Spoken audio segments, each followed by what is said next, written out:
Social media पर channel Mahalakshmi की ओर से करते हैं कुछ इतिहास की बात नहीं, कुछ खास करते हैं ऐसी साधन जय जिनेंद्र के साथ। आज हमारे सामने समस्या को एक अंबार बन गया है, कहते हैं पहाड़ खड़ा हो गया है। तो भी सोच सकते हैं इस बारे में।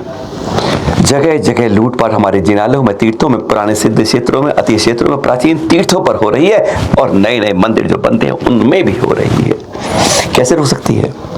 पता है ना, नियापक्षमण वीर सागर ने क्या कहा कि अपने मंदिर में सोने चांदी का वैभव मत रखो, ना सोने चांदी की प्रतिमाएं हो, ना भामंडल हो, ना छत्र हो, ना चवर, कुछ मत रखिए, पाषाण का रखिए, सुरक्षित रहेंगे। क्या वैभव हटा के जिनाले रहेंगे? सवाल बनता है। आज हमारी धर्म की रेल जैसे धन के इंजन पर चलती है, या आप कह दें आज धर्म भी धन की बैसाखियों पर चलता है, पर कुछ अलग भी होता है। वह भी ऐसा सवाल पूछा आपने, मुरब मुनिषि पढ़म में ऐसा सवाल के जवाब ये पार्ट 2 बता रहे हैं, कुछ खास रूप से अलग बता रहे हैं। चतुर्मास भी खत्म हुए ना, 5,000 करोड़ रुपए चले गए। हर साल जाते हैं 5-7 हजार करोड़, तो हर साल जाते हैं, हम इसको सोच नहीं पाते। पर हाँ, सीखा क्या, मिला क्या, सवाल का जवाब था। आज नए मंदिरों के लिए, नई मूर्तियों के लिए लाखों और यानी सैकड़ों करोड़ों तक का बजट बनता है, और किसी कहा जाए कि प्राचीन अतिशयकारी सिद्ध क्षेत्र को तीर्थ का उद्धार करना है तो 2 रुपए जेब से नहीं निकलता है। ऐसा क्यों?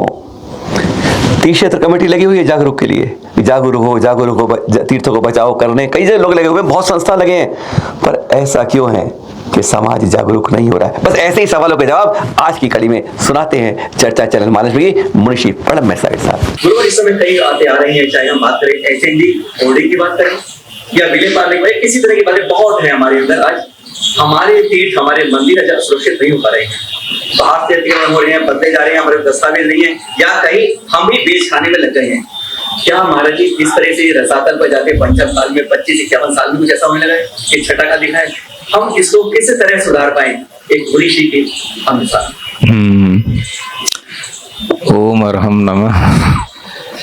आपका यह प्रश्न समय के अनुसार और समय के प्रासंगिकता के अनुसार बहुत ही उपयुक्त है, अनुकूल है, और इस तरह की चिंता जैसी आपको हो रही है, मैं इस प्रश्न का समाधान इसी रूप में देना चाहूँगा कि जैसी चिंता आपको हो रही है, यह चिंता हर एक समाज के लोगों को होनी चाहिए कि हमारे समाज के मंदिर के डॉक्यूमेंट्स कैसे हैं और वो डॉक्यूमेंट्स हमारे लिए कितने उपयुक्त हैं और उन डॉक्यूमेंट्स में कितनी लीगल क्लेरिफिकेशन उसके अंदर है।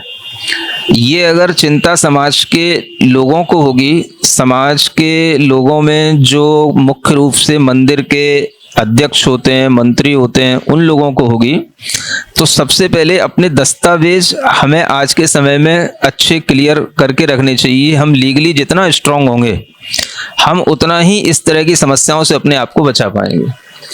अब जो आजकल चल रहा है पुणे में, जो आपने बताया कि 2,500 करोड़ का जो प्रॉपर्टी थी उसको 230 करोड़ में बेच दी, तो इस तरह की समस्याएं क्यों हुई? तो कहीं ना कहीं हम लीगली वीक थे ना। तो ये चिंता समाज के भी लोगों को होनी चाहिए, और समाज के लोगों को अपने समाज के अंदर जो भी मंदिर हैं, ट्रस्ट हैं, उनके ऊपर ये प्रेशर डालना चाहिए कि हमारे मंदिर के डॉक्यूमेंट सब लीगली स्ट्रांग हैं कि नहीं और वो वैलिड हैं कि नहीं। तो ये एक बहुत बड़ा काम है, और इस काम को एक टीम के माफिक एक कैंपेनिंग चला करके इस काम को आज भी हम शुरू करेंगे, तो आगे के शतकों में हम उस काम के माध्यम से अपनी ये मंदिरों की विरासतों को सुरक्षित रख पाएंगे।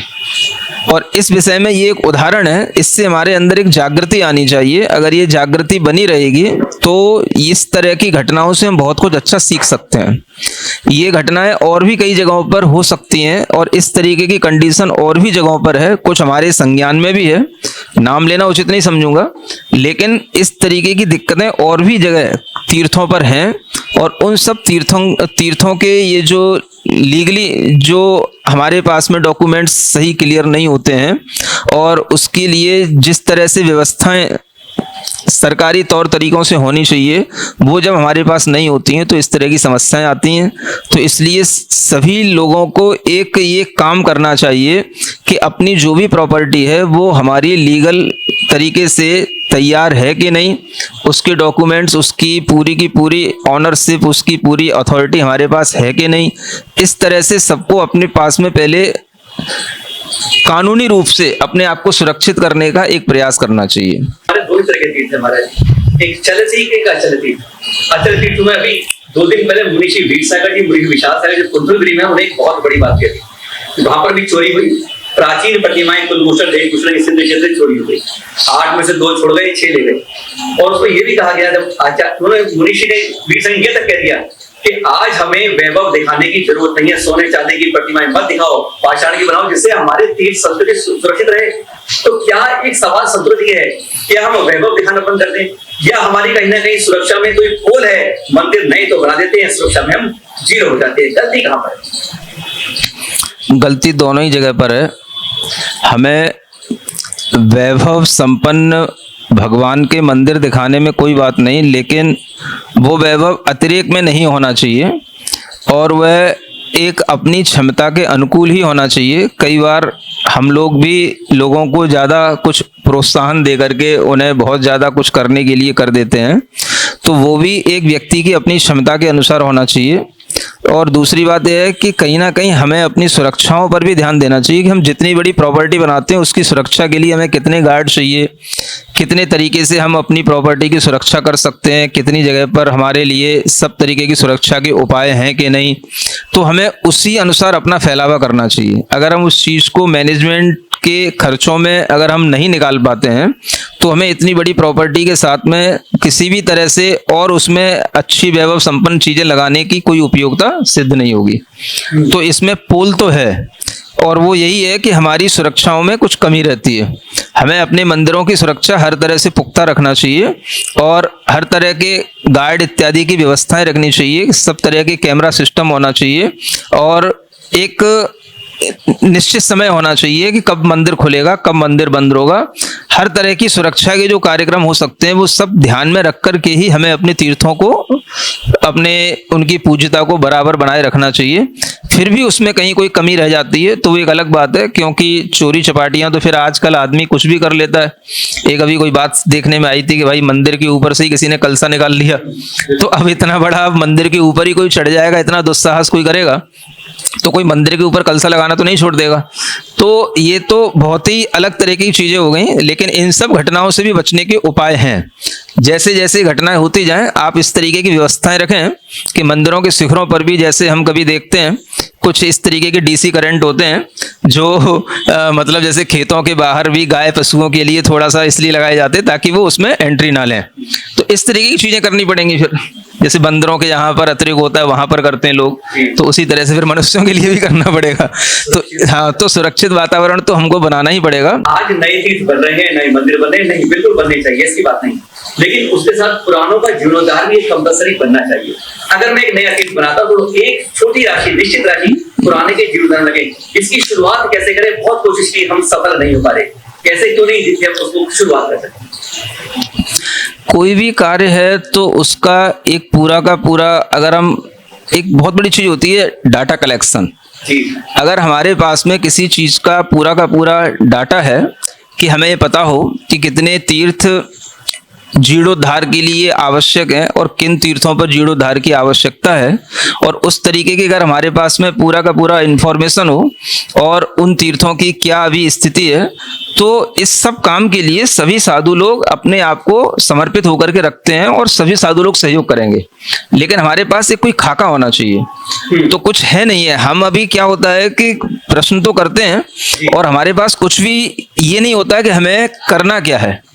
तो अगर हमारे पास में इस तरीके का कोई डाटा हो कि हमें वाली 200 मंदिर है जिनका हमें तीर्थोद्धार करना है, आप 200 मंदिर को मार्क कीजिए जी। मैं आपसे कह रहा हूं कि हम 200 मंदिर में से कुछ हम करवाएंगे, कुछ दूसरे साधुओं से करवा देंगे, तो सब करेंगे। हर साधु का समर्पण है मंदिरों के प्रति, लेकिन हमारे पास कुछ होना चाहिए। तो आप इस तरीके से एक पहले जानकारी जुटाइए, कहां पर तीर्थोद्धार की आवश्यकता पड़ रही है, कहां पर जीर्णोद्धार की आवश्यकता पड़ रही है। समाज के लोग उस बात के लिए भी तैयार हैं, और वो पूरा अगर अच्छा नेटवर्क बना रहता है और उसमें कोई तरह की पार्शियलिटी नहीं होती है और वो ट्रांसपेरेंसी रहती है, तो वो हर चीज लोग करने के लिए तैयार हैं।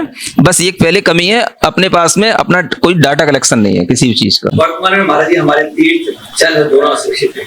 तीर्थ क्षेत्र कमेटी जैसी कई संस्थाएं भी हैं।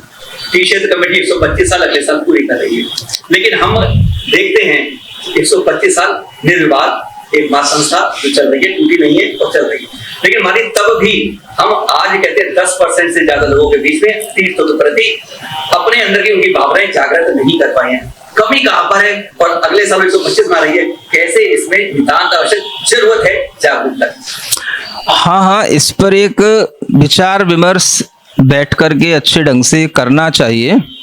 और अगर कभी लोग इस तरह से विचार विमर्श करने के लिए कोई तैयार होंगे, तो मैं कहता हूं कि इस पर एक खुली बैठक होनी चाहिए समाज के प्रबुद्ध लोगों को लेकर के। तीर्थ क्षेत्र कमेटी के अलावा भी जो समाज के प्रबुद्ध लोग हैं, उनको एक बार बिठा करके एक बार अच्छी इस पर खुली बैठक, खुली चर्चा होनी चाहिए, और उसमें कुछ पॉइंट बना करके फिर हमें कुछ काम करने के लिए, उनको इम्प्लीमेंट करने के लिए तैयार करना चाहिए।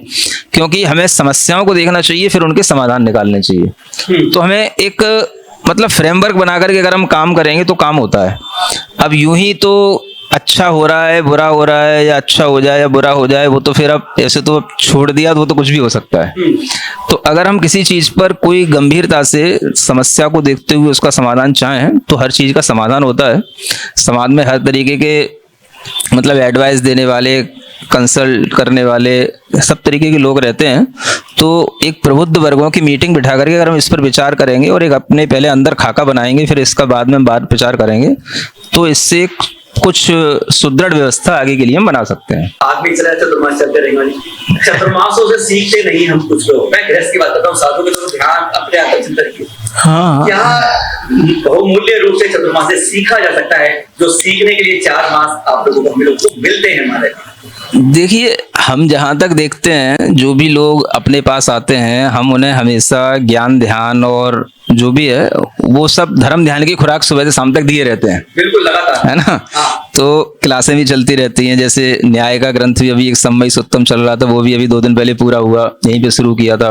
तो जो लोग धर्म लाभ ले रहे हैं लेते हैं। अब कोई स्वाध्याय की तरह से लेता है, कोई ध्यान से लेता है, कोई दर्शन से लेता है, कोई आहार चर्या से लेता है, तो ये लाभ समाज लेता रहता है। इस पर अपने को ज्यादा कुछ ऐसा नेगेटिव होने की जरूरत नहीं है। ये ऐसे ही चलेगा और ऐसे ही चलता रहता है ना। धीरे धीरे भाव परिवर्तन भी आते हैं। लोगों ने यहाँ पर प्रतिमाएं भी ली हैं, है ना। हाँ, वो सेक्टर 11 में वो अमित है, उसने भी प्रतिमा ली, और भी कई लोगों ने यहाँ पर प्रतिमाएं ली हैं। तो इस तरीके से लोग ले रहे हैं, ये भी आगे बढ़ रहे हैं। ठीक है, अच्छा है। हमारे 2025 का चतुर्मास आपका लाल बकरी ऐतिहासिक हुआ दिल्ली के अंदर। एक अनोखी बात देखिए इसके अंदर महाराज जी, जो आपने आज तक दिल्ली के नहीं, मैं सारे महानगरों की याद करता हूँ, कुछ बुंदेलखंड शायद ऐसा हुआ हो पहले कि प्रथम कलश मोटी जेब पर, जिसकी मोटी बोली उसकी जाती है हमेशा। ऐसी हर चीज में होता है, लेकिन आपने यहाँ पे एक नहीं कई कार्य में से करे, जहाँ प्रथम कलश जेब पर नहीं दिया महाराज जी, उसकी आपने अंदरूनी आत्मशक्ति पर दिया, उसके चिंतन त्याग तपस्या पर। ये सोच कहां से आई? और इस तरह की आपने कई चतुर्मास कुछ की होगी बातें, क्या क्या इस तरह की शुरुआत की आपने? हाँ, हम इन चीजों पर बहुत ज्यादा कभी सेंटी हुए नहीं और नाम होना चाहते हैं। हमने कुछ चतुर्मास ऐसे भी किए हैं जहां पर हमने कलश भी रखने को मना कर दिया था, और समाज ने कलश भी नहीं रखा, फिर भी चतुर्मास हुए। हाँ, ऐसा भी एक चतुर्मास हुआ है, नाम नहीं लूंगा, अच्छा नहीं लगेगा। और कुछ चतुर्मास ऐसे भी हुए हैं जहां पर मुझे पता ही नहीं कि उन्होंने चतुर्मास के लिए, कलश के लिए क्या किया क्या नहीं किया, और मुझे चतुर्मास होने के बाद तक पता नहीं पड़ा। लास्ट में जब मेरा बिहार होने लगा तब मुझे बताया गया कि महाराज ये आपके चतुर्मास के प्रथम कलश लेने वाले आदमी हैं। तो मैं इन चीज़ों से थोड़ा अपने आप को हमेशा बचा के रखा हूँ, और इन चीज़ों पर आज इतना ज़्यादा समाज का जो ध्यान आकर्षित है उसी को थोड़ा सा डाइवर्ट करने का ये भाव था कि आप लोग संयमियों के साथ में संयम की मुख्यता से अपने आप को उत्साहित बना के रखें। और इसी तरह का एक संदेश देना था कि आप धन से ज़्यादा महत्व संयम को दें, और ये महत्व इस तरह से जब दिया गया तो आखिर सभा में एक व्यक्ति मिल ही गया, भले ही वो व्यक्ति एमपी का था, तो अच्छा हुआ। और अगर इससे कोई अच्छा सीख लेना चाहता है तो अच्छी बात है, नहीं तो इसको हम आगे अपने लिए तो अपने आत्मसंतोष के लिए हमने अपनाने के लिए इस तरह से किया। और जो लोगों की एक धारणा रहती है कि भाई अगर ऐसा नहीं करेंगे तो फिर चतुर्मास में ये बहुत सारी चीज़ें होती हैं, उनका एक्सपेंस कैसे निकलेगा, ये सब चीज़ें होती हैं, तो ऐसा नहीं है।